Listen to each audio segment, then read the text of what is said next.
Welcome to Rio Salado College. This is a step-by-step guide on how to apply. My name is Monica, and I'm your virtual success coach.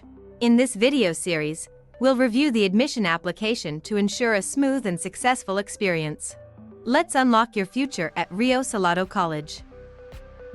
Before we begin, I recommend you have a few items on hand. Your smartphone, an unexpired government-issued ID or driver's license, and something to write with. Here's a valuable tip. While you can complete this application within 15 minutes or less, it's best to do it on a laptop or desktop. We recommend completing the application in one sitting. Are you ready? Let's get started.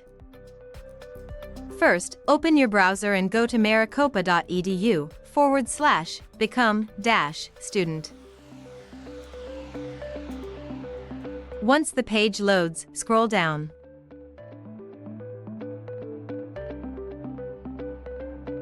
Look for the New Students section on the left-hand side.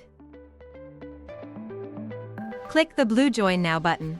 When you get to the next page, you'll be asked the question, do you have a Maricopa email address, student ID number, or have you attended one of our colleges?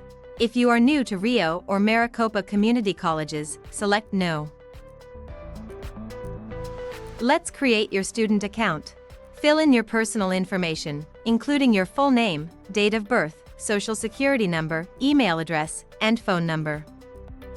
In the first 3 spaces, use the name displayed on your government-issued ID, like a driver's license. And while social security number is optional, we highly recommend it. We'll need it to match your information if you apply for financial aid. You can enter it in the 5th space.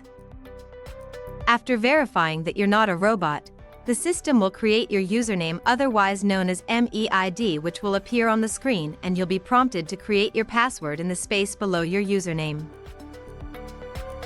Write down your MEID and the password you create. Must be at least 12 characters long.